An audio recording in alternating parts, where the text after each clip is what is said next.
तेने ब्रह्महृदायादिकवये मुह्यन्ति यत्सूरयः तेजो वारिमृदां यथा विनिमयो यत्र त्रिसर्गो मृषा धाम्ना स्वेन सदा निरस्तकुहकं सत्यं परं धीमहि. शुकाचार्याच्या मुखातून परीक्षिताला जी भागवताची कथा ऐकायला मिळते आहे त्याच्या द्वितीय स्कंधाचा थोडासा आपण विचार कालच्या प्रसंगात पाहिला. द्वितीय स्कंधामध्ये शेवटच्या अध्यायामध्ये पुराणाच्या 10 लक्षणाचा विचार आलेला आहे. तो थोडासा पाहावा असं आपलं काल ठरलं. 10 लक्षणं पुराणाची आहेत. त्याच्यापैकी सगळीच्या सगळी लक्षणं ज्या पुराणाच्या वाट्याला आलेली असतील त्याला महापुराण म्हणा, आणि त्याच्यापैकी काही लक्षणं ज्या पुराणाच्या वाट्याला आलेली असतील त्याला पुराण म्हणा.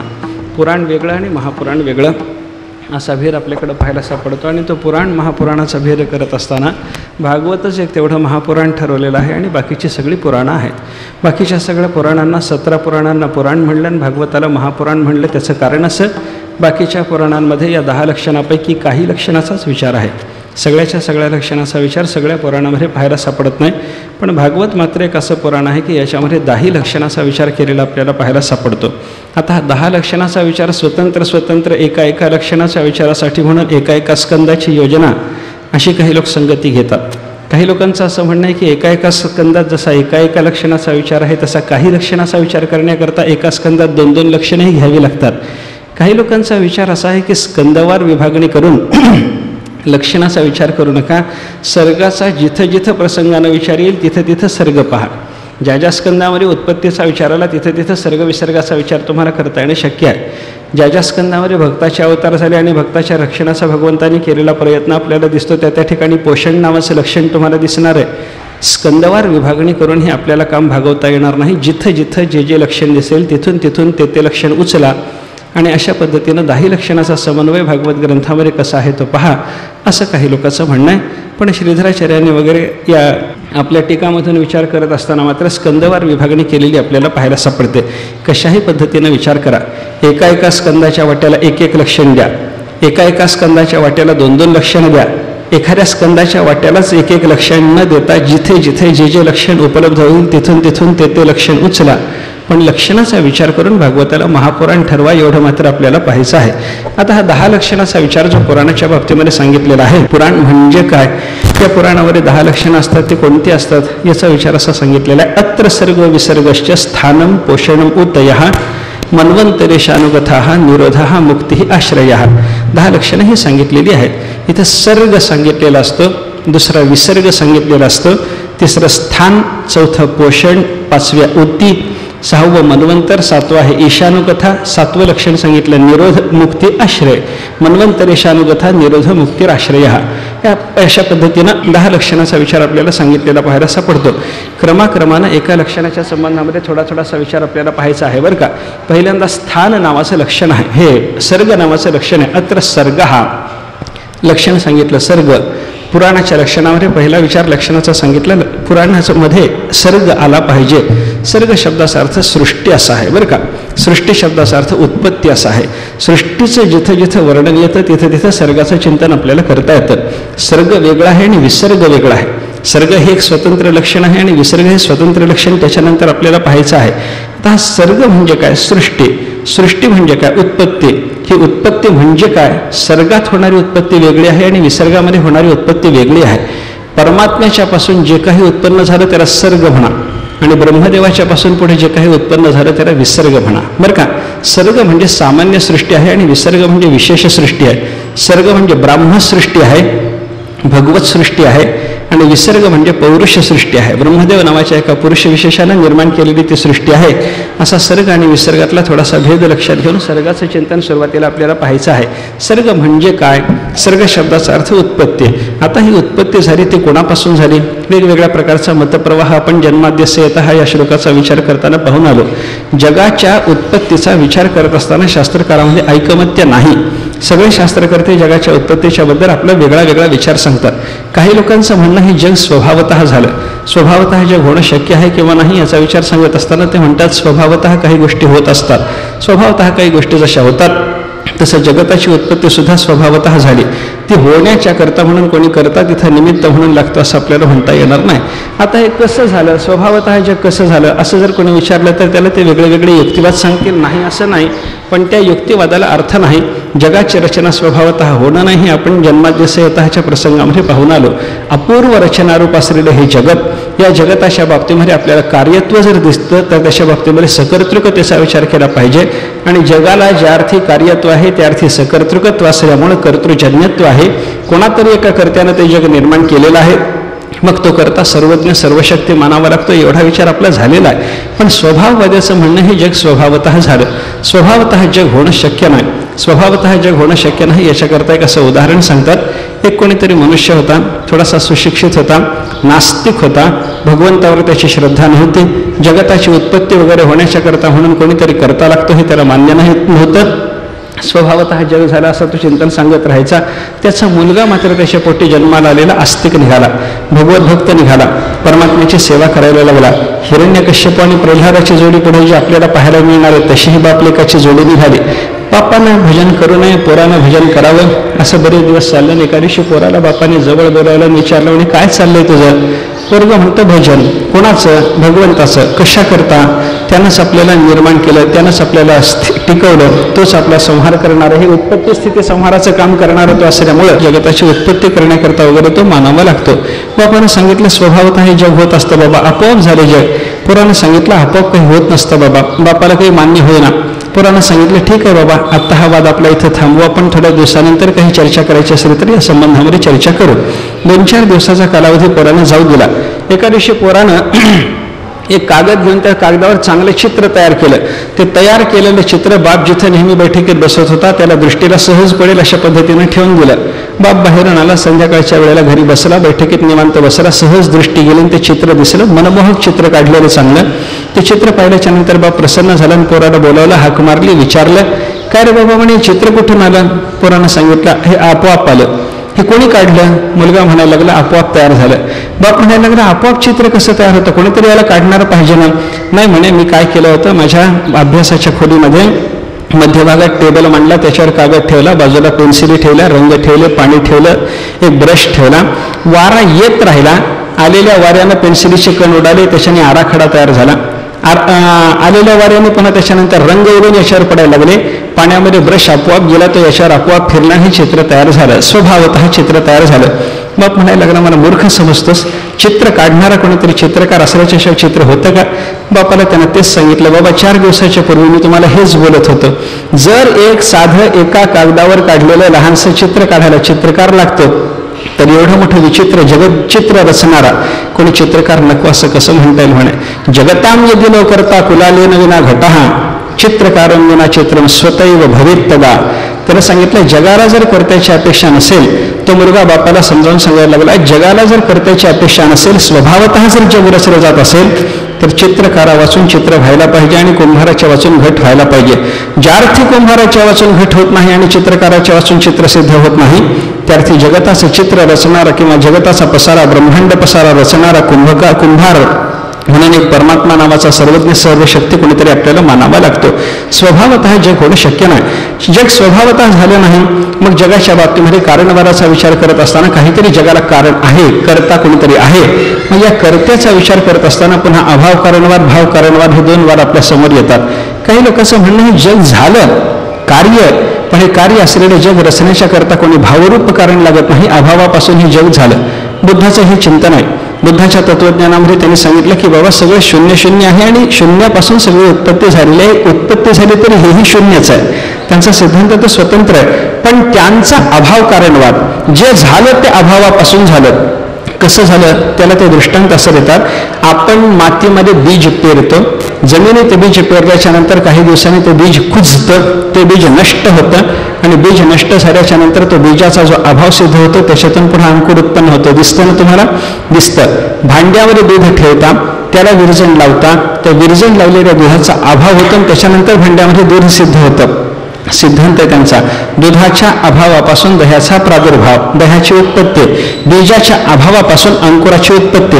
आता दुधाच्या अभावातून दह्याची उत्पत्ती हे जरी आपल्याला सामान्यपणे नाही पटलं तरी सरळ सरळ पाहणाऱ्या माणसाला असं दिसू शकतं की बाबा जमिनीत पेरलेलं बीज ज्या अर्थी कुजलेलं आहे, बीज ज्या अर्थी नष्ट झालेला आहे, तर त्या अर्थी नष्ट झालेल्या त्या बीजापासून म्हणजे बीजाच्या अभावापासून अंकुर उत्पन्न झाला हे सहज मनुष्य मानू शकतो बरं का. पण हेही खरं नाही. अद्वैत वेदांत सिद्धांताचा विचार सांगत असताना जगद्गुरू शंकराचार्यांनी असं आपल्या भाष्यामध्ये सांगितलं की बाबा बीजाच्या अभावापासून अंकुर उत्पन्न झाला नाही. जमिनीत बीज पेरल्याच्या नंतर अंकुर उत्पत्तीला अनुपयोगी असलेले जे बीजाचे अवयव असतील त्या अवयवाचा नाश झाला आणि अंकुरोत्पत्तीला अनुकूल असलेले असे जे बीजाचे अवयव आहेत ते जमिनीमध्ये तसेच होते म्हणून बीज निर्माण झालं. अंकुर उत्पत्तीला अनुकूल असलेला अवयव जर बीजात नसेल तर बीजापासून अंकुर उत्पन्न होणार नाही. तो बीजाचा अवयव ज्याच्यातून अंकुर उत्पन्न होणार आहे तो जमिनीमध्ये होता त्याचा अभाव झाला नव्हता. त्याच्या भावापासून, त्या भावरूप पदार्थापासून अंकुराची उत्पत्ती झालेली आहे. अभावापासून जर कार्य झालं असतं, बीजाच्या अभावापासूनच जर अंकुर उत्पन्न झाला असता तर जगद्गुरू शंकराचार्यांनी सांगितलं शेतात बीज पेरायलाच जाऊ नका, रास करायला जा. जमतं का? बीज पेरून त्याचा नाश होण्यानं अंकुराचा जो आहे, बीजाचा अभाव जो साधला, जमिनीमध्ये बीज न पेरण्यानं तोच बीजाभाव साधणार आहे ना. बीज न पेरणं आणि बीज नष्ट होणं, बीजाभावाच्या दृष्टीने याच्यामध्ये काय अंतर पडतं बोला?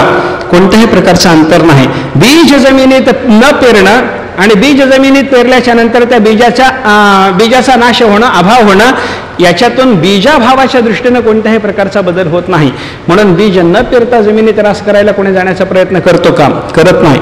अर्थ असा आहे, जमिनीत बीज पेरल्याच्या नंतर अंकुर उत्पन्न होण्याच्या पूर्वी तो बीज अभावात जातो असं नाही, ते बीज अभावात जातं असं नाही, तर त्या बीजाचे अवयवाला निरुपयोगी असलेले जे अवयव असतील त्यांचा नाश होतो, त्यांचा अभाव होतो आणि अंकुर उत्पत्तीच्या करता म्हणून अनुकूल असलेला जो बीजाचा अवयव आहे तो मात्र तसा शिल्लक राहतो, त्याच्यातून अंकुर उत्पन्न होतो.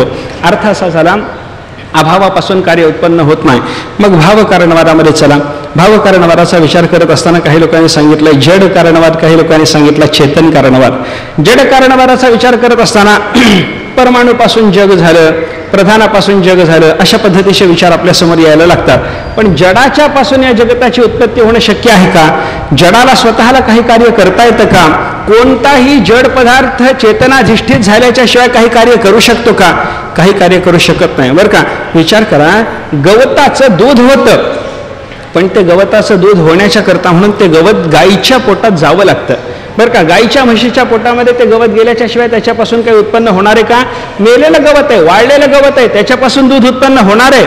पण त्या गवतापासून दूध उत्पन्न होण्याकरता त्या जड गवताला चेतन गाईचं अधिष्ठान घ्यावं लागतं, तेव्हा त्याच्यापासून काहीतरी उत्पन्न होण्याची शक्यता आहे.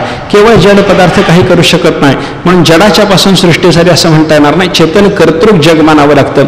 जगाला चेतनाने केलं म्हणल्याच्या नंतर सुद्धा काही लोकांचा पुन्हा मतभेद आहे. हा चेतन कोण मानायचा? जीव मानायचा की ईश्वर मानायचा? जीवापासून जग झालं. काल आपण पूर्वमीमांसकाचं मत थोडंसं पाहून आलो. जग कशा करता झालं? जीवाला फलभोग देण्याकरता. जीवानी कर्म केलं, त्याला फल भोगायचं, त्याच्याकरता जग व्हायचं, म्हणजे जग जीव कर्तृक आहे. अल्पज्ञ अल्पशक्ती असलेल्या जीवाच्याकडून हे जग रचलं गेलं असं एक मत आपल्याला पाहायला सापडतं. पण सिद्धांत असा आहे की चेतनानेच हे जग केलं. काय स्वभावतः सृष्टी झाली नाही, जगाला कारण लागतं. जगाच्या कारणाचा विचार करत असताना अभाव कारण चालत नाही, भाव कारण लागतं. भावरूप कारणाचा विचार करत असताना आपल्याला पुन्हा असा जड आणि चेतन असा दोन प्रकारचा भाव कारणवाद पाहायला सापडतो. त्याच्या जड कारणवाद चालत नाही, चेतन कारणवाद लागतो. आणि चेतन कारणवादाचा विचार करत असताना सुद्धा पुन्हा जीव कारणवाद चालत नाही. अल्पज्ञ अल्पशक्तीच्या पासून हे जग उत्पन्न होण्याची शक्यता नसल्यामुळे जीव कारणवाद चालत नाही. आपल्याला स्वीकारावा लागतो तो ईश्वर कारणवाद, ब्रह्म कारणवाद. परमात्म्याच्या पासूनच हे जग झालं, जयापासून सकळ महिमंडळ हे झाले, तो एक पंढरीचा राणा. अशा पद्धतीची संगती शास्त्राने संतांनी आपल्याला सांगितलेली आहे. आता हे परमात्म्याच्या पासून जग झालं, पण जगाच्या उत्पत्तीच्या बाबतीमध्ये काही लोकांची अशी वेगळी वेगळी मतं आपल्याला पाहायला सापडतात. नैयायिकांचा जो वाद आहे त्याला म्हणतात आरंभवाद, सांख्याचा जो वाद आहे त्याला म्हणतात परिणामवाद, आणि जगद्गुरू शंकराचार्यांचा जो अद्वैत वेदांत सिद्धांत आहे त्याच्यामध्ये विवर्तवादाने या जगताची उत्पत्ती झालेली आहे. जग निर्माण झालं. नैयायिक असं म्हणतात की आरंभवादाच्या प्रक्रियेने हे जग निर्माण झालेलं आहे. आरंभवादाची प्रक्रिया काय? आरंभवादामध्ये असं आहे, एकाला एक जुळत जाणं आणि त्याच्यापासून काहीतरी सिद्ध होणं. पृथ्वी, आप, तेज, वायू या 4 भूताचे परमाणू, आकाश, काल, दिशा आणि आत्मा आणि मन हे नित्य द्रव्य, याच्याशिवाय गुण, कर्म, सामान्य, विशेष वगैरे काही पदार्थ हे नैयायिकांनी स्वीकारलेले आहेत बरं का. या सगळ्याचा हळूहळू संयोग होत जायचा. सृष्टीच्या आरंभाला अनेक जीवात्म्याहून विलक्षण असलेला परमात्मा हा त्या परमाणूच्या संयोगाला निमित्त होतो आणि निमित्त होऊन तो त्या परमाणूमध्ये संयोग घडवून आणायला लागतो. एक परमाणू दुसऱ्या परमाणूला जोडला गेला की द्वेणुक झाला, 2 द्वेणुक एका ठिकाणी आले किंवा 3 द्वेणुक एका ठिकाणी आले, त्रेणुक, चतुर्णुक, पंचाणुक, षण्मुख अशा पद्धतीने जगताची उत्पत्ती अणूच्या संयोगाच्या पासून झाली. आणि परमाणूच्या संयोगापासून हे जग आरंभ पावत असताना त्या आरंभाला निमित्त जर कोणी झाला असेल तर तो ईश्वर आहे. ईश्वरही त्यांच्याकडे कारण मानला आणि परमाणूही ही जगताचे कारण त्यांनी मानलेले आहेत. पण परमाणूला त्यांच्या दृष्टीनं समवायी कारणता आहेत आणि जगताच्या बाबतीमध्ये ईश्वराला त्यांनी जे कारणता दिलेली असली तरी देवाला, ईश्वराला ते केवळ निमित्त कारण मानतात. महत्वाचं कारण तो नाही. ईश्वर निमित्त कारण ठरतो म्हणजे गौण कारणता ईश्वराला त्यांच्या मतामध्ये आलेली आहे. असं परमाणूच्या संयोगातून सृष्टीचा प्रादुर्भाव झाला. जवळजवळ वैज्ञानिकाचं आज जे मत आहे की नाही ते नैयायिकाचं मत आपल्याला पाहायला सापडतं. नैयायिक म्हणजे अगदी विज्ञाननिष्ठ आहेत, विज्ञानाचा पुरेपूर अभ्यास करणारे आहेत असं त्यांच्याबद्दल आपल्याला म्हणता येतं. आरंभवादाची प्रक्रिया मांडून नैयायिक आणि वैशेषिकांनी परमाणूच्या संयोगातून निमित्तभूत ईश्वराच्या योगानं या सृष्टीची रचना घडली असा सिद्धांत आपल्याला सांगितला. आता या जगाच्या उत्पत्तीच्या बाबतीमध्ये दुसरा वाद आहे योगी आणि सांख्य लोकांचा. सांख्य आणि योगी या 2 सिद्धांतामध्ये चिंतन आपल्याला पाहायला सापडतं परिणामवादाचं. परिणामवादाचा विचार करायला लागलो तर एक पदार्थ त्याच्या रूपाला सोडून दुसऱ्या रूपाला प्राप्त होतो, हे परिणामवादाचं स्वरूप आहे बरं का. मुळामध्ये एक पदार्थ आहे, त्या पदार्थाने आपलं स्वतःचं रूप सोडलेलं असतं आणि तो दुसऱ्या रूपाला प्राप्त होतो. भांड्यामध्ये दूध घातलं, त्या दुधाला दह्याचं विरजण लावलं, भांड्यातलं सगळंच्या सगळं दूध त्या दह्याच्या कणभर दह्याच्या संबंधानं आपलं मूळ रूप सोडून देतं आणि त्याच्यामध्ये परिणाम होऊन त्याच्यापासून दही सिद्ध होतं. दुधाचं दही झालं, हा परिणामवाद आहे. एका तंतूला दुसरा तंतू जोडत जोडत वस्त्र तयार झालं, आरंभवाद आहे. आरंभवादामध्ये बदल नाही, परमाणूमध्ये कोणत्याही प्रकारची विक्रिया होत नाही, परमाणूला परमाणू फक्त जोडला जातो, ही आरंभवादाची प्रक्रिया आहे. परिणामवादाच्या प्रक्रियेमध्ये मात्र बदल आहे. दूध मुरलं आणि त्याचं दही झालं.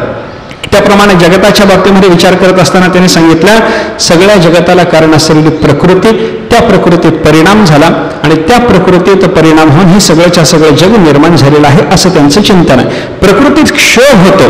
पहिल्यांदा ही त्रिगुणात्मिका प्रकृती, त्याच्यामध्ये साम्यावस्था असते. सत्व, रज, तम हे 3 गुण समान अवस्थेत राहतात. मग शोभाला जेव्हा सुरुवात होते तेव्हा त्यांची मात्रा बिघडायला लागते. सत्वगुणाची मात्रा बिघडली, रजोगुणाची मात्रा बिघडली, तमोगुणाची मात्रा बिघडली, एक गुण दुर्बल, बाकीचे 2 गुण प्रबल. असं होत गेलं की सत्वाच्या प्रबलतेनं आणि रजतमाच्या दुर्बलतेनं, रजाच्या प्रबलतेनं सत्वतमाच्या दुर्बलतेनं, तमाच्या प्रबलतेनं सत्वरजाच्या दुर्बलतेनं वेगळं वेगळं कार्य निर्माण होत जातं. अशी प्रक्रिया परिणामवादाच्या दृष्टीनं सांख्याने आणि योगी पुरुषाने आपल्याला सांगितलेली आहे.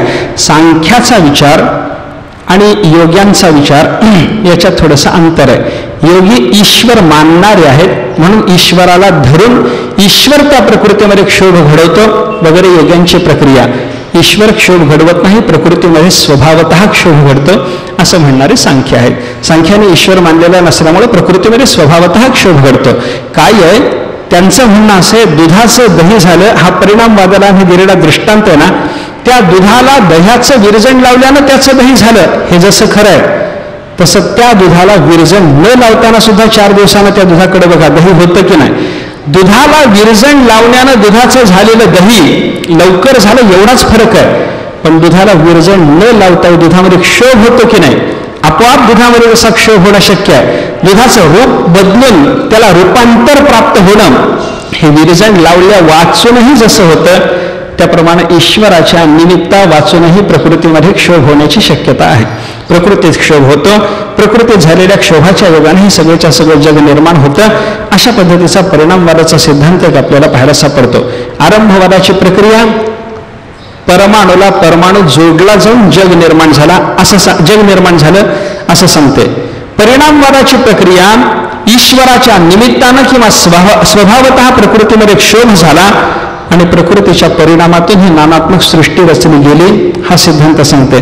त्याच्यापुढे जगद्गुरू शंकराचार्यांचा सिद्धांत जर आपण पाहायला लागलो, परिणामापेक्षा थोडंसं वेगळं चिंतन जगद्गुरू शंकराचार्यांचं आहे. आचार्याने असं सांगितलं की हे जग झालं हे आम्हाला मान्य, आरंभवाद मान्य नाही, परिणामवादाचा विचार केला तोही मान्य नाही. आम्हाला मान्य असलेला सिद्धांत विवर्तवादाचा. दुधाचं दही झालं, दुधात बदल होऊन झालं, दोरीचा साप झाला, दोरीत बदल न होता झाला. फरक लक्षात घ्या. विवर्तवादामध्ये आणि परिणामवादामध्ये काय आहे? एक मूळ पदार्थामध्ये बदल होऊन दुसरा पदार्थ सिद्ध होणं परिणामवाद. मूळ पदार्थात कोणत्याही प्रकारचा बदल न होता अनिर्वचनीयतेने उत्पन्न होऊन दुसरा पदार्थ दिसणे विवर्तवाद. दोरीवर एखाद्या माणसाला साप भासला, दोरीवर साप भासल्याच्या नंतर त्या माणसाला थोडंसं इकडे तिकडे धावला, साप साप ओरडायला लागला, कोणीतरी आला, उजेड आणला, काठ्या कोणीतरी आणल्या, काठीचा वगैरे काही उपयोग झाला नाही. एकानं उजेड आणला, प्रकाश आणल्याबरोबर दोरी दिसायला लागली. दोरी दिसल्याबरोबर तो मनुष्य म्हणायला लागला, अरे साप नाही, दोरी होती बरं का, मला साप दिसला, गेला साप. सिद्धांतात या प्रक्रियेमध्ये घडलं काय बघा तुम्ही. दोरीवर जेव्हा साप दिसला तेव्हा दोरीमध्ये काही बदल करून त्या ठिकाणी साप निर्माण झाला होता का? वेदांताचा सिद्धांत असा आहे, निर्माण झाल्याशिवाय वस्तू दिसत नाही, निर्माण झाल्याशिवाय दिसत नाही. मग दोरीवर साप निर्माण झालाय का? सिद्धांत असा निर्माण झाला. मग निर्माण झालेला इतक्या लवकर बाधित होतो का? निर्माण जो झाला त्याचा नाश आहे का बाध आहे? आचार्याने सिद्धांत असा सांगितला, दोरीवर निर्माण झालेला जो साप निर्माण झाल्याशिवाय त्याची प्रतीती नसल्यामुळे तो निर्माण झाला, पण त्याची उत्पत्ती अनिर्वचनीयतेनं झाली. अनिर्वचनीय उत्पत्ती आणि व्यावहारिक उत्पत्ती थोडासा भेद आहे. जिथं व्यावहारिक उत्पत्ती आहे तिथं नाशाचा विचार करा, आणि जिथे अनिर्वचनीय उत्पत्ती आहे त्या ठिकाणी मात्र बाधाचं चिंतन आपल्याला करता येतं.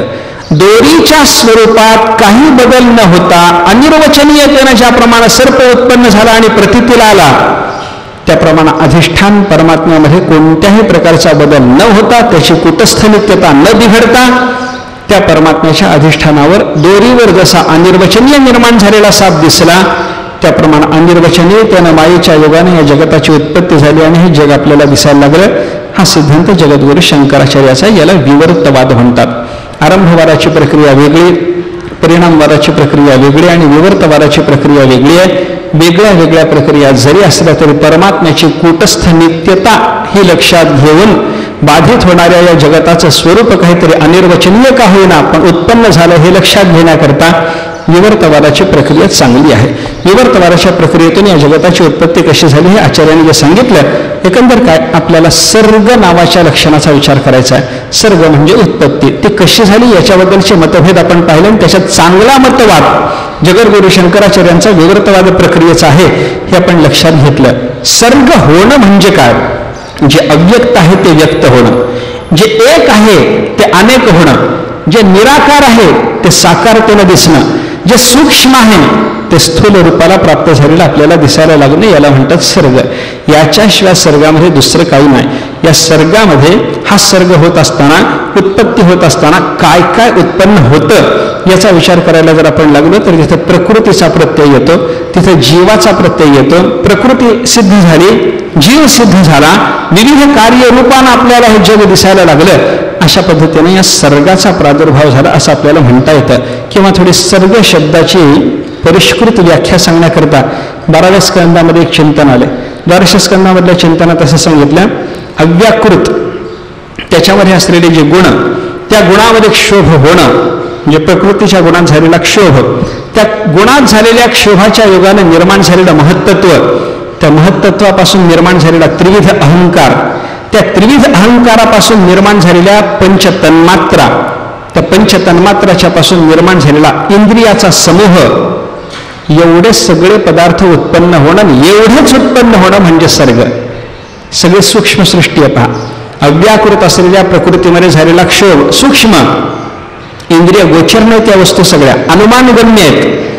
प्रकृतीत झालेला क्षोभ, त्याच्यातून निर्माण झालेलं महत्त्व, महत्त्वाच्या योगानं पुढे निर्माण झालेला त्रिविध अहंकार, त्रिविध अहंकारापासून निर्माण झालेल्या पंचतन्मात्रा, पंचतन्मात्राच्या पासून पुढे निर्माण झालेली पंचतन्मात्रारूप विषयाचं ग्रहण करण्याकरता समर्थ असलेले इंद्रिय, एवढा विस्तार निर्माण होणं याचं नाव आहे सर्ग.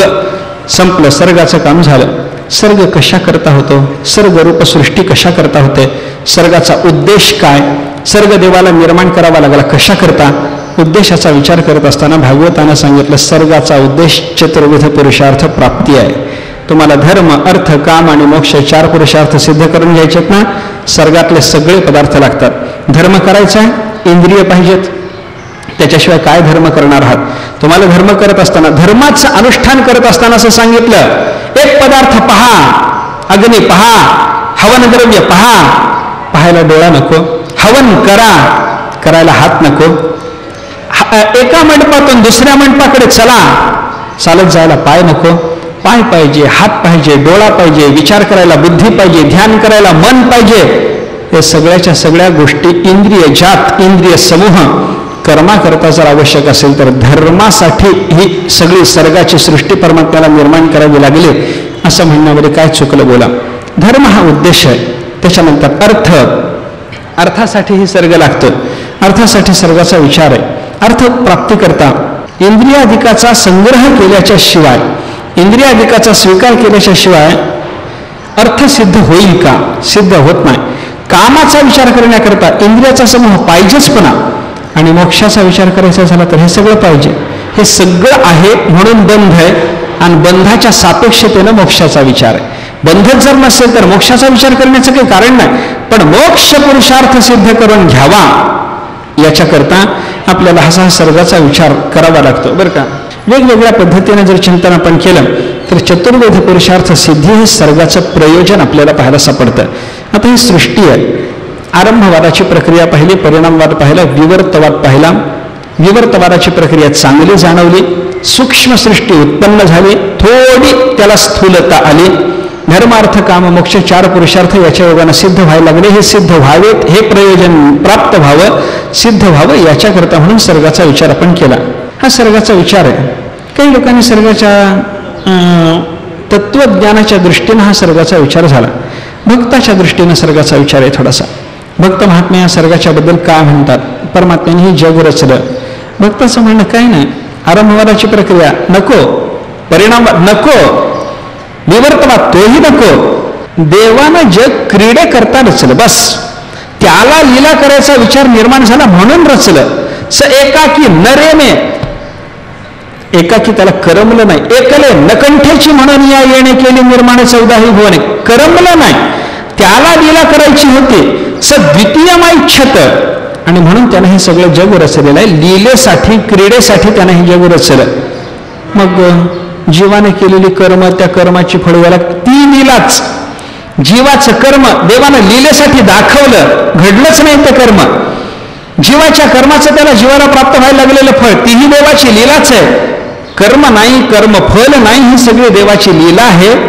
असं म्हणून असा विचार करून हे जगच्चित्र पाहून, अद्भुत अशा पद्धतीची ही भगवंताची लीला पाहून निरंतर आनंदात रममान होणारा भक्त महात्मा, त्याचा असा विचार असतो.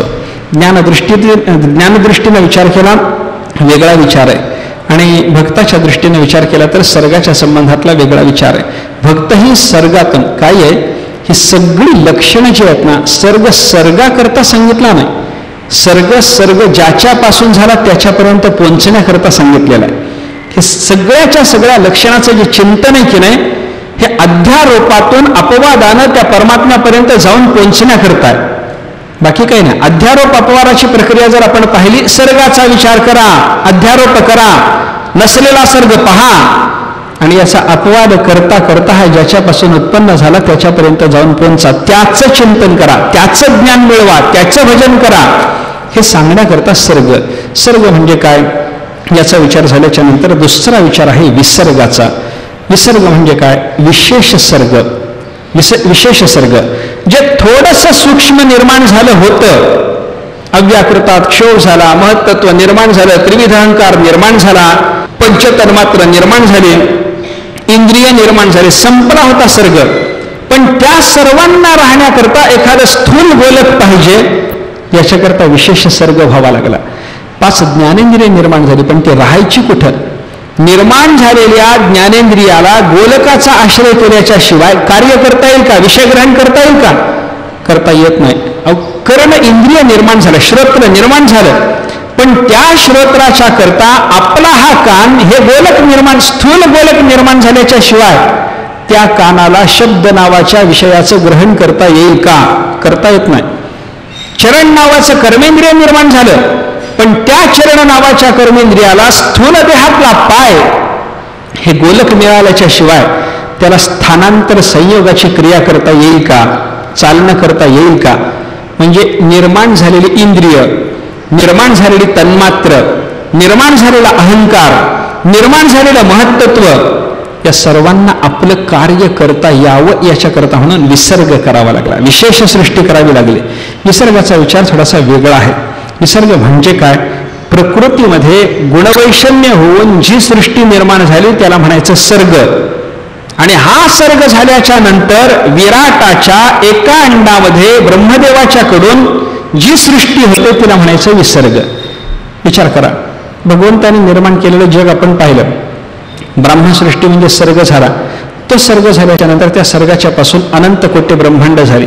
त्या अनंत कोटी ब्रह्मांडापैकी एका ब्रह्मांडाचा अभिमान धारण करणारा एक ब्रह्मदेव त्या ब्रह्मांडात जे निर्माण करतो विसर्ग, त्याचं नाव आहे विसर्ग.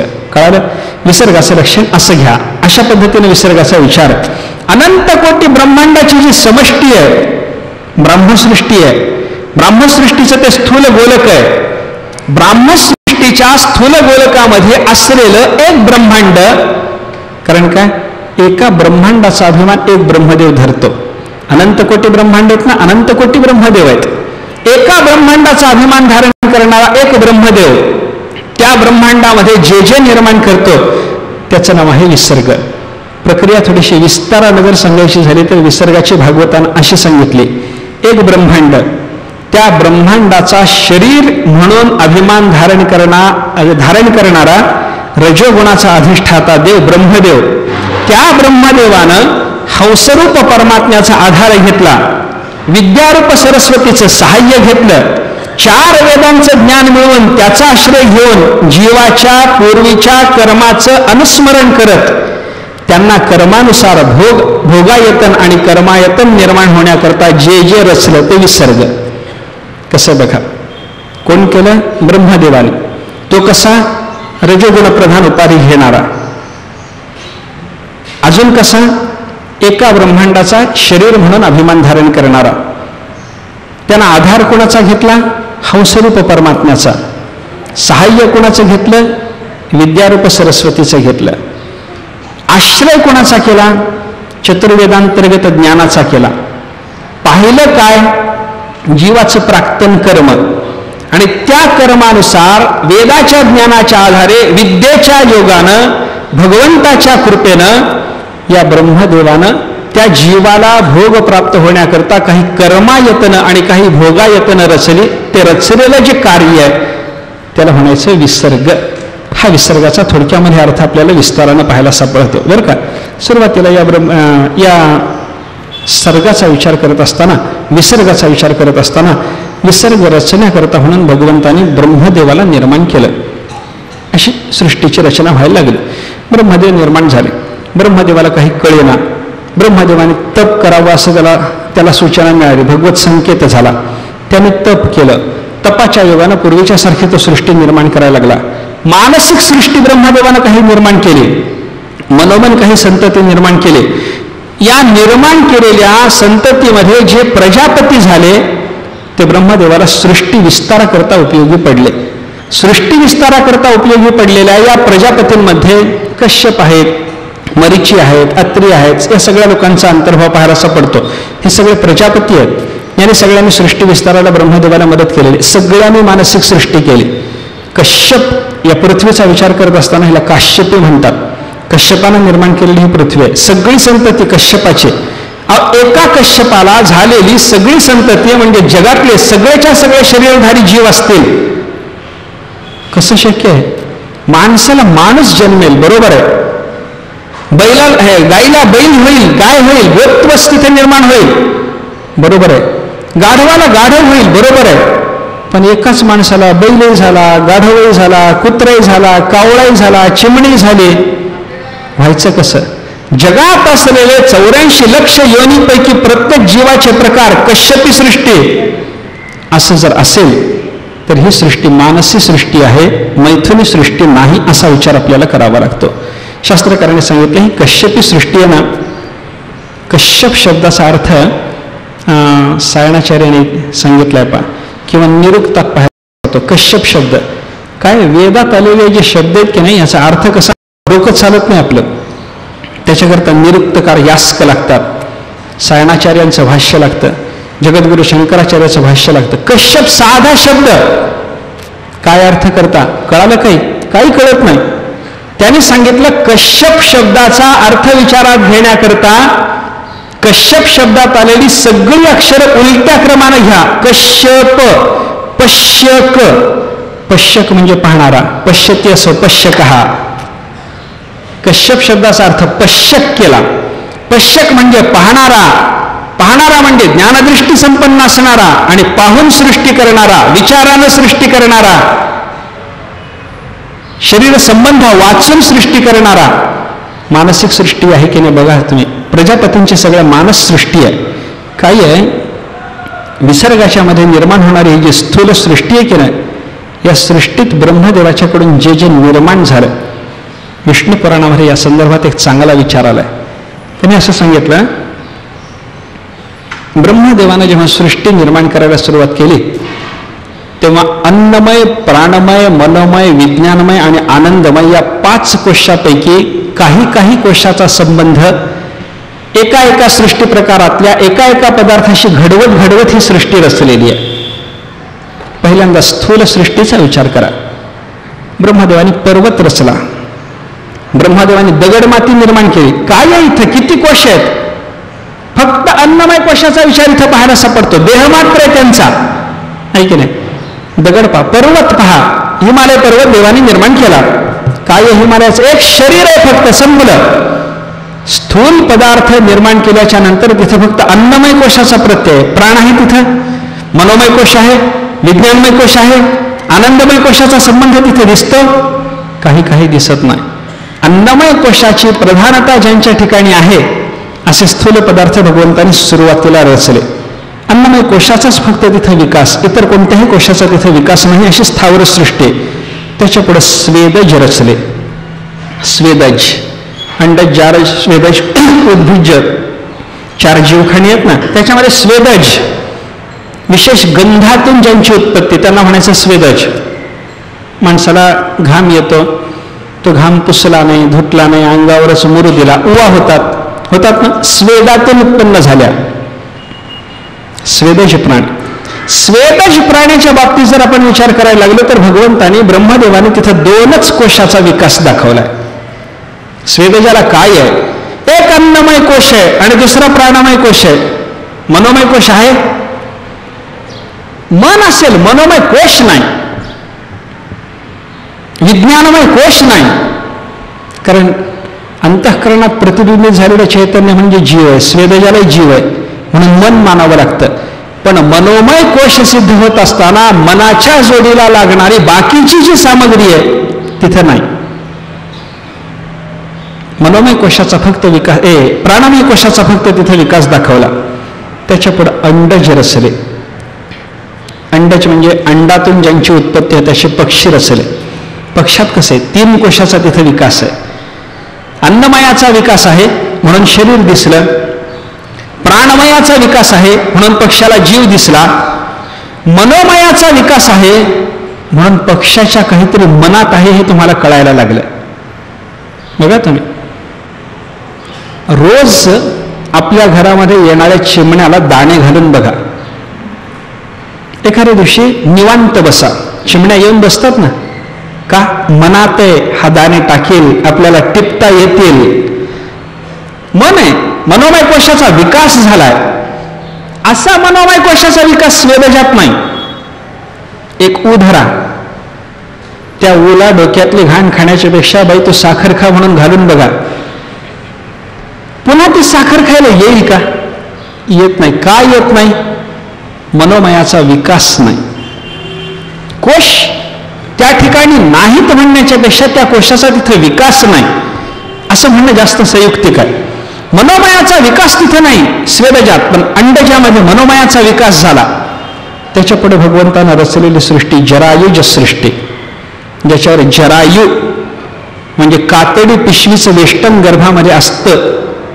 गर्भामध्ये असताना ज्या जीवाच्यावर कातडी पिशवीचं वेष्टन असतं असे प्राणी निर्माण केले, चतुष्पाद प्राणी वगैरे म्हणा. इथं काय केलं भगवंतानी ब्रह्मदेवाने? अन्नमयाचाही विकास आहे. एक बैल बघा, तो जरायुज आहे, तिथं अन्नमयाचा विकास आहे, प्राणमयाचा विकास आहे, मनोमयाचाही विकास आहे, विज्ञानमय कोशाचाही विकास त्या ठिकाणी आपल्याला दिसतो. विचार आहे बैलाला, काहीतरी बैल विचार करू शकतो. विज्ञानमयाचा विकास झाला. याच्या पलीकडं पण काय गंमत आहे, जिथं जिथं केवळ अन्नमयाचा विकास आहे तिथं तिथं स्थावरत्व आहे. प्राणमय, मनोमय आणि विज्ञानमयाचा अन्नमयासहित जिथं विकास झाला तिथं स्थावरत्व नाही, जंगमत्व आहे. पण जंगमत्व जरी असलं तरी जोपर्यंत प्राणमय, मनोमय आणि विज्ञानमयाचाच विकास आहे तोपर्यंत त्या ठिकाणी त्या प्राण्यांचं लक्ष ज्ञान हे नाही. आपल्याला ज्ञान मिळवायचं वाटले, उला कधी ज्ञान मिळवायला निघाल्या नाही. एखादा पक्षी ज्ञान मिळवायला निघाला नाही. एखादा बैल ज्ञान मिळवायला निघाला असं दिसतं नाही का? विज्ञानमयापर्यंतच्या कोशाचाच ज्यांच्या ठिकाणी विकास झालेला आहे अशा प्राण्यांचा विचार जर आपण करायला गेलो तर त्यांचं लक्ष ज्ञान नाही, धर्माधर्माचं बंधन त्यांना नाही. याच्या पुढं आनंदमय कोश आहे. आनंदमय कोशाचाही ज्यांच्या ठिकाणी विकास आहे असे जीव भगवंताने ब्रह्मदेवाने जेव्हा निर्माण करायला सुरुवात केली तेव्हा त्याच्यात पहिल्यांदा देव निर्माण झाले. इंद्रादी देवता, त्यांची शरीरं, तिथं आनंदमयाचाही विकास आहे. अन्नमय विकासाला पावला म्हणून त्यांच्या ठिकाणी शरीर आहे. प्राणमयाचा विकास झाला म्हणून देवतांना प्राण आहे. मनोमयाचा विकास झाला म्हणून देवतांच्या ठिकाणी काही ना काहीतरी संकल्प विकल्प आहेत. विज्ञानमयाचा विकास झाला म्हणून देवतांच्या ठिकाणी काही ना काहीतरी विचार आहे. आणि आनंदमयाचा विकास झाल्यामुळे देवतांच्या ठिकाणी आनंदाच्या प्राप्तीसाठी विशिष्ट पद्धतीनं प्रयत्न करणं आहे. विचार करा, पशु आनंद मिळवत नाहीत असं नाही. अंडज, जारज, स्वेदज, उद्भिज, प्राणमय, मनोमय, विज्ञानमयाचाच ज्यांच्या ठिकाणी विकास झाला ते आनंद मिळवत नाहीत असं नाही. पण त्या आनंदाच्या प्राप्तीसाठी एका विशिष्ट उपायाची योजना आपल्याला केली पाहिजे असा विचार तिथं नाही. आनंदमयाचा ज्यांच्या ठिकाणी विकास झाला त्या देवतामध्ये हा विचार निर्माण होऊन ते आनंद भोगतात म्हणून तिथं आनंदमयाचा विकास आहे. पण आनंदमयाचा विकास झाला, पाचही कोशाचा विकास देवतांच्या ठिकाणी झाला तरी परंतु देवताच्या बाबतीमध्ये यांची भोगविलास प्रवृत्ती आपल्याला दिसून आली. म्हणून ब्रह्मदेवानं विचार केला, एखादा कोणीतरी साधक, एखादा कोणीतरी कर्मप्रवण, पंचकोशाच्या विकासाने युक्त पण कर्मप्रवण असणारा, ज्ञान हे लक्ष ठेवणारा, त्याच्याकरता साधना करणारा असा कोणीतरी रचला पाहिजे. म्हणून मग मनुष्य निर्माण झाला. विसर्गात हे एवढं येतं. एका एका कोशाचा वाढता विकास ज्या ज्या शरीराच्या ठिकाणी दिसायला लागतो अशा अशा पद्धतीची शरीरं निर्माण करत जाणं याला म्हणायचं विसर्ग, विशेष सृष्टी. या सृष्टीचे वेगळे वेगळे स्तर सांगितलेत. विष्णू पुराणातच हे चिंतन. पहिली सृष्टी मानस सृष्टी. मनोमन विचाराला, ब्रह्मदेवाला वाटलं मला मुलगा पाहिजे, लगे हजर. मनोमन सृष्टी. मानस सृष्टी झाल्याच्या नंतर दुसरा सृष्टीचा प्रकार आहे ज्या सृष्टीमध्ये स्त्री पुरुष भेद नाही अशी सृष्टी. अशी सृष्टी आहे. स्त्री पुरुष भेद तिथं नाही. शब्द स्त्रीवाचक पुरुषवाचक होत जातील पण भेद नाही. आकाश निर्माण झालं, पुरुष की स्त्री की नपुसक काही नाही. जल निर्माण झालं, स्त्री पुरुष नपुसक काय म्हणतात? जिथं स्त्री पुरुष भेद नाही. काय असतं, काही पदार्थाला स्त्रीवाचकही नावं असतात आणि पुरुषवाचकही नावं असतात. उदाहरण सांगतो, गारगोटी म्हणा, गार म्हणा, गार शेवाळी गुंडाळली, गारगोटीला शब्द येतो. गारगोटी म्हणलं की स्त्रीवाचक शब्द झाला, गार म्हणलं की पुरुषवाचक झाला, पण वस्तू एकच आहे. स्त्री पुरुष भाव तिथं नाही, अशी सृष्टी. त्याच्यानंतर तिसरा सृष्टीचा प्रकार असा आहे, शरीर एकच पण त्या शरीराच्या ठिकाणी काही काल पुरुषभाव आणि काही काल स्त्रीभाव, अशी सृष्टी. झालंय असं जनावराच्या चरित्रात वर्णन आहे की नाही. स्त्रियेचा तो केला पुरुष उभा. एक काळ जो देह स्त्री होता तोच देह एक काळ पुरुषाचा झाला. स्त्री पुरुष एकाच शरीराच्या संबंधाने असा भाव दाखवणारी सृष्टी, अशी एक सृष्टी आपल्याला पाहायला सापडते. चौथा सृष्टीचा प्रकार सांगितलाय, स्त्री पुरुषापासूनच झालेली संतती पण स्त्री पुरुष वेगळे राहून मानसिक शक्तीनं निर्माण केलेली संतती. स्त्री पुरुष वेगळे राहून मानसिक शक्तीनं निर्माण झालेली संतती. कुंतीला झालेली मुलं, कुंतीला दुर्वासाची कृपा झाली, दुर्वासाने काही मंत्र दिले, सूर्य मंत्राचा जप केला, सूर्यनारायण आले. सूर्यनारायण पुरुष आहेत, कुंती स्त्री आहे. दोघापासूनच कर्ण झाला, पण या दोघापासून कर्ण होत असताना स्त्री बाजूला आहे, पुरुष बाजूला आहे. दोघांचं संयुक्त होणं घडून निर्माण झालेला कर्ण आहे असं नाही. धर्मराज यमापासून निर्माण झाले, भीमसेन वायूच्या अंशापासून निर्माण झाले, अर्जुन इंद्रांशापासून निर्माण झाला, नकुल सहदेवाची उत्पत्ती अश्विनी कुमारापासून झाली. सगळे पुरुष आहेत, कुंती हे एक स्त्री आहे, पण त्या एका कुंती नावाच्या स्त्रीशी या सगळ्या पुरुषांचा केवळ दृष्टीभेटीचा संबंध घडला. मानसिक शक्तीनं संतती निर्माण झाली, अशी एक सृष्टी असू शकते. वेगळे वेगळे स्तर आहेत. कुंतीला देवतांच्या पासून संतती झाली, मानसिक सृष्टी. ब्रह्मदेवाला सनकादिक मिळाले, नारदादिक मिळाले, मानसिक सृष्टी. भेद आहे, पण ब्रह्मदेवाला मानसिक सृष्टी करत असताना समोर स्त्री नाही, आणि कुंतीच्या पासून कर्ण निर्माण करत असताना सूर्यनारायणाला समोर स्त्री आहे. संबंध नाही, फक्त दृष्टीभेट आहे. मानसिक सृष्टीचा असा एक प्रकार आपल्याला पाहायला सापडतो. 4 प्रकार झाले. 5वा प्रकार असा आहे, एखादा यज्ञ केला जातो संततीसाठी. यज्ञनारायण प्रसन्न होतो, हवीर द्रव्य आणून देतो किंवा प्रसाद आणून देतो. यज्ञावशिष्ट हविष्य किंवा यज्ञात अभिमंत्रित चरू किंवा यज्ञनारायणानं दिलेला प्रसाद, याच्यापासून संतती झाली. उदाहरण आहेत ना अशी. रामचंद्र प्रभू झाले, कसे झाले? यज्ञनारायण प्रसन्न पै झाला, प्रत्यक्ष तो आला कुंडातून, आहे ना. रामजन्म प्रसंग पहा ना तुम्ही. दशरथानं पुत्रकामेष्टी यज्ञ केला, यज्ञनारायण प्रसन्न झाला, हातामध्ये पायस पात्र घेऊन आला. दशरथा घे हे पायसदान म्हणू लागला. ते पायस पात्र आणलेलं शृंगीच्या हातात ते दिलं. शृंगीने वसिष्ठाला दिलं, वसिष्ठाने दशरथाला दिलं. त्याचे विभाग झाले, त्याचं सेवन झालं. त्याच्यातून पुढे राम, लक्ष्मण, भरत, शत्रुघ्न, मारुतीराय सुद्धा त्याच अंशातून, त्याच प्रसादातून निर्माण झाले, अशी कथा आहे. हवीर द्रव्यातून, यज्ञावशिष्टातून, यज्ञामध्ये उपकल्पित चरूतून किंवा यज्ञनारायणाने प्रसन्न होऊन दिलेल्या पायस प्रसादातून संतती होणं एक सृष्टीचा स्तर आहे. हे सगळं विसर्गात येणार आहे बरं का. ह्याच्यापैकी सर्गात काही जात नाही. सर्गातली सृष्टी फक्त सूक्ष्म आहे. संपलं. इंद्रिय निर्माण झाली, सर्ग संपला होता. देह निर्माण व्हायला लागलेत, स्थूल देह निर्माण व्हायला लागलेत. कसे कसे व्हायला लागलेत बघा. याच्या पुढं 6वा सृष्टीचा प्रकार सांगितलाय. काल बदलला, मानसिक सृष्टी कोणी करू शकेना, ज्याच्यात स्त्री पुरुष भेद नाही अशी सृष्टी रचण्याचं सामर्थ्य गेलं. एकाच शरीराच्या ठिकाणी स्त्री पुरुष भाव दाखवता येतील अशी सृष्टी निर्माण करण्याची ताकद गेली. स्त्री आणि पुरुष वियुक्त राहून केवळ मानसिक शक्तीनं संतती निर्माण करू शकतील, ही शक्ती गेली. यज्ञनारायणाला प्रसन्न करून घेऊन त्याच्यापासून प्राप्त करून घेतलेल्या प्रसादातून संतती निर्माण करून घेणं, हेही संपलं. कालक्रमानं उपयुक्त सगळ्या शक्तीचा ऱ्हास होत गेला.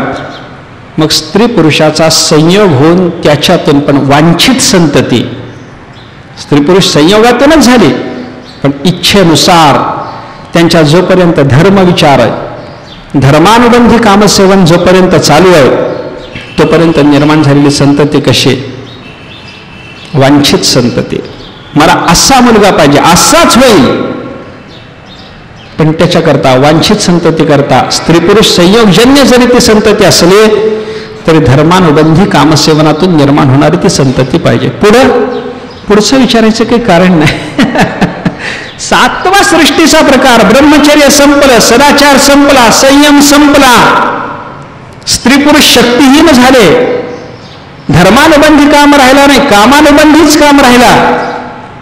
आणि त्याच्या योगानं निर्माण झालेली संतती कशी? अवांछित. जसा नको होता तसाच मुलगा व्हायला लागला. सृष्टीचे हे 7 स्तर आहेत. या 7ही स्तराचा विचार जर आपण करायला लागलो तर हे सगळे स्तर विसर्गात येणारे आहेत. सर्ग म्हणजे सूक्ष्म सृष्टी, विसर्ग म्हणजे थोडीशी स्थूल सृष्टी. विसर्गातून विचार काय करायचा? काय सृष्टीच्या प्रकाराचा विचार करताना सर्ग विसर्ग 2 सांगितले. थोडा वेगळा विचार जर पाहायचा झाला, वेदांत मतात 2 सृष्टी आहेत, जीवसृष्टी, ईशसृष्टी. इथे त्याचा उपयोग नाही. 2 प्रकार आहेत एवढं बघा फक्त. वल्लभाचार्याच्या मतामध्ये 2 सृष्टी आहेत. एक प्रथम जगत आणि द्वितीय संसार म्हणे.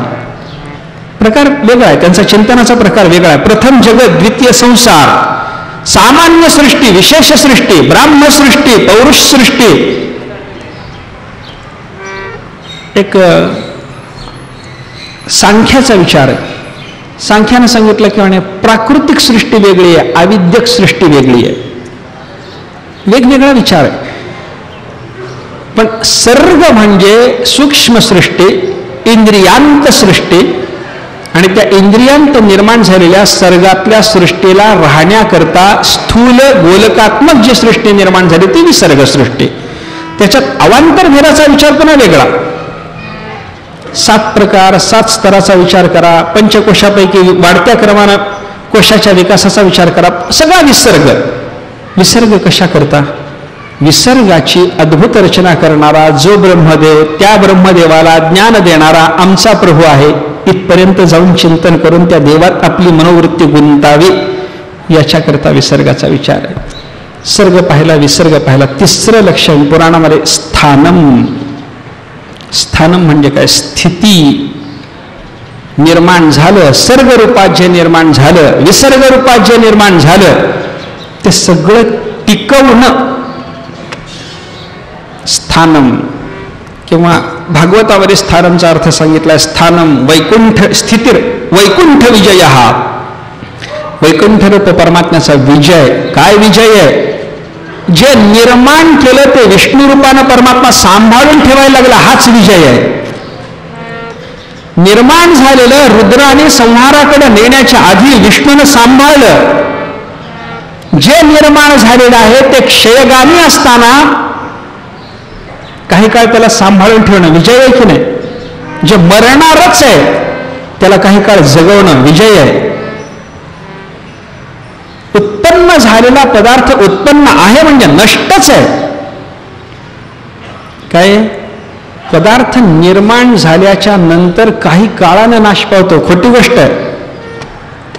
शास्त्राचं प्रमुख जर चिंतन आपण पाहिलं तर तो उत्पन्न झाला म्हणजे नष्ट व्हायलाच लागला. अनुक्षण विनाशी असतो प्रत्येक पदार्थ. आत्ता निर्माण झाला, दुसऱ्या क्षणात त्याच्यात थोडा बदल झालाय की नाही? 3ऱ्या क्षणात त्याच्यात थोडा बदल झालाय की नाही? अपक्षयाच्या रूपामध्ये या नाशाचं चिंतन आपल्याला करता येईल की नाही? नष्ट होतच आहे. पण या नष्ट होत असलेल्या प्रत्येक पदार्थाला काही काळपर्यंत स्थितीत ठेवणं, सांभाळून ठेवणं वैकुंठ विजय. हा वैकुंठ रूप परमात्म्याचा असलेला हा विजय आहे. काय गंमत आहे बघा. परमात्म्यानं केवढा विजय संपादन केला, केवढी वैकुंठ रूप परमात्म्यानं जगताची स्थिती राखायकरता प्रयत्न केला. बघा केवढी स्थिती राखली. एक एक ब्रह्मांडाचा विचार करा. अनंत ब्रह्मांड तो राखतो, त्याचा विजय मोठा आहे. एका ब्रह्मांडाच्या दृष्टीने विचार करा, त्याला किती सांभाळावं लागतं पहा. एक ब्रह्मांड, त्या ब्रह्मांडामध्ये काय 14 भुवन. त्या 14 भुवनाचा जर विचार करायला लागलो तर त्याच्यात वर्गवारी अशी केली. काही बिलस्वर्ग, काही भौमस्वर्ग, काही माहेंद्र स्वर्ग, एक प्राजापत्य स्वर्ग आणि ब्राह्म स्वर्ग. सगळं स्वर्गच आहे. स्वर्गाच्या शिवाय दुसरं काही नाही. बिलस्वर्ग, 7 पाताळ म्हणजे बिलस्वर्ग, ते बिळात असल्यासारखे आहेत ना, बिलस्वर्ग इथे. अतल वितल सुतल रसातल तलातल महातल पाताळ बिलस्वर्ग, 7 अधोलोक झाले. पुढं भौमस्वर्ग. भौमस्वर्ग म्हणजे काय? भूलोक आणि भूवरलोक मिळून भौमस्वर्ग. त्याच्या पुढं माहेंद्र स्वर्ग, म्हणजे स्वर्ग म्हणून जिथे इंद्र राहतो तो लोक जो आपल्याला मान्य आहे त्याला म्हणायचं माहेंद्र स्वर्ग. त्याच्या पुढं आहे प्राजापत्य स्वर्ग, तिथं प्रजापतींचं अधिपतित्व आहे. इंद्राचं अधिपतित्व तिथं नाही, प्रजापतींचं अधिपतित्व आहे. असा स्वर्ग कोणता? महरलोक. भूहू भुवाहा स्वाहा, त्याच्यानंतर महाहा.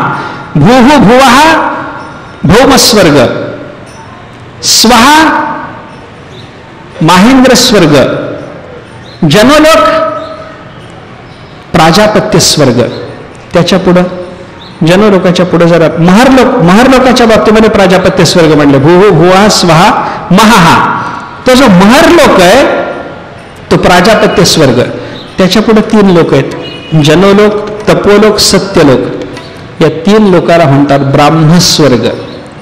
बिलस्वर्ग, भौमस्वर्ग, माहेंद्र स्वर्ग, प्राजापत्य स्वर्ग आणि ब्राह्मस्वर्ग. 5 प्रकारामध्ये विभक्त असलेले 14 भुवन म्हणजे एक ब्रह्मांड. या एका ब्रह्मांडामध्ये तुम्ही बघा, या ब्रह्मांडापैकी जी भूमी आहे, भौमस्वर्गामधली जी भूमी आहे ती भूमी सुद्धा आपल्याला सगळी माहिती नाही. भूमी म्हणजे पृथ्वी गोल आहे, सूर्याभोवती ती फिरत राहते, एवढं आपल्याला माहिती आहे. पण एवढीच भूमी आहे का? हा भूमीचा एक देश आहे. केवढं मोठं ब्रह्मांड आहे. एवढ्या मोठ्या ब्रह्मांडासारख्या अनंत ब्रह्मांडाला टिकवणं वैकुंठ विजय, हा परमात्म्याचा तो फार मोठा विजय आहे. या विजयाच्या दृष्टीने जर आपण विचार करायला लागलो, काय काय आहे बघा. सगळी ब्रह्मांड वेगळी वेगळी आहेत. सगळ्या ब्रह्मांडातली लोकलोकांतराची रचना भिन्न भिन्न आहे. या ब्रह्मांडातल्या या भूलोकामध्ये राहणाऱ्या माणसाला अमुक अमुक भोग मिळतात, दुसऱ्या ब्रह्मांडातल्या भूलोकात राहणाऱ्या जीवाला तेच भोग मिळतात नाही.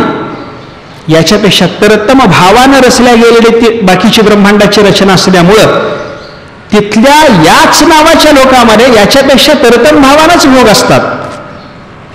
एवढी सगळी सूक्ष्म रचना, तिथल्या देशाच्या मर्यादा, तिथल्या आचरणाच्या मर्यादा, तिथल्या कर्तव्याच्या मर्यादा, तिथं कर्तव्याच्या योगानं प्राप्त होणाऱ्या सुफल कुफलाच्या मर्यादा, या सगळ्याच नियंत्रण सांभाळणं म्हणजे ब्रह्मांडाची, अनंत ब्रह्मांडाची स्थिती सांभाळणं वैकुंठ विजय. हा केवढं नियंत्रण सांभाळतो येतो, केवढी ताकद असेल. नियंत्रण शक्ती ही जी भगवंताची आहे याला म्हणायचं स्थानम. वैकुंठाचा विजय म्हणजे स्थिती नावाचं पुराणाचं लक्षण. हे सांगितलं कशाकरता सांगितलं? एवढा नियंत्रक तो परमात्मा आहे हे पाहून आश्चर्यचकित होऊन त्या परमात्म्याच्या चरणाच्या ठिकाणी आपली बुद्धी जडली पाहिजे. स्थान लक्षण सांगत असताना हा हेतू आहे. सर्ग विसर्ग स्थान 3 लक्षणं झाल्याच्या नंतर 4थं लक्षण आहे पोषणम. पोषण म्हणजे काय? पोषणम तदनुग्रह. भागवतात व्यासाने सांगितलं पोषण म्हणजे त्या भगवंतानी भक्तावर कृपा करून भक्तांचं केलेलं पोषण, अनुग्रह, त्यांना पुष्ट करणं. देवाची अहेतुकी कृपा याच्यातून दिसते, दया दिसते. परमात्म्याचं हे पोषण कोणाच्या बाबतीत चालू आहे? सर्वांच्या बाबतीत चालू आहे. मनुष्य असला तरी देव पोषण करतो, दैत्य असला तरी देव पोषण करतो. प्रल्हादाचं पोषण केलं की नाही? माणूस आहे प्रल्हाद, दैत्य. प्रल्हादश्चास्मी दैत्यानाम, दैत्य येतो. गीतेनं त्याला दैत्य म्हणलंय. दितीच्या वंशामध्ये निर्माण झालेला आहे तो दैत्य आहे. पण दैत्य असलेल्या प्रल्हादाचंही परमात्म्याने रक्षण केलं, अनुग्रह केला. दैत्यावर अनुग्रह, वृत्रासुरावर अनुग्रह आहे भगवंताचा. प्रल्हाद तरी बाजूलाच ठेवा. कशी गंमत आहे पा. पोषण करत असताना परमात्मा भक्त आहे एवढंच पाहतो, त्याचा अपराध सुद्धा पाहत नाही. माणसामध्ये उदाहरणानं जर सांगायचं झालं तर जन्मभर सगळ्या प्रकारचे अपराध करणारा अजामिळ एकदा नामस्मरण केलं त्यानं की देवाने त्याच्यावर अनुग्रह केला. पोषण. देवांचा विचार करा. देवांच्या बाबतीत विचार करत असताना इंद्रानं गुरुचा अपमान केला, विश्वरूप ब्राह्मणाला मारलं, ब्रह्महत्या करणारा, गुरुचा अपमान करणारा, पण तो इंद्र भगवत शरण गेला, भगवंताला शरण गेला, ते त्याचं रक्षण करतात. अनुग्रह, पोषण. दैत्याच्या बाबतीमध्ये वृत्रासुराचा विचार करा. देवाचा कृपाभाजन असलेला इंद्र तेव्हा त्यानं खाल्लं होतं. वृत्रासुरानं ऐरावतासहित इंद्र घेऊन टाकला होता, पण त्या वृत्रासुरालाही परमात्मा सद्गती देतो. पोषण. शरणागताच्या ठिकाणचा अपराध न पाहता त्याच्यावर अनुग्रह करून त्याला रक्षण देणं, त्याचं एक प्रकारानं पोषण करणं, त्याला परिपुष्ट करणं,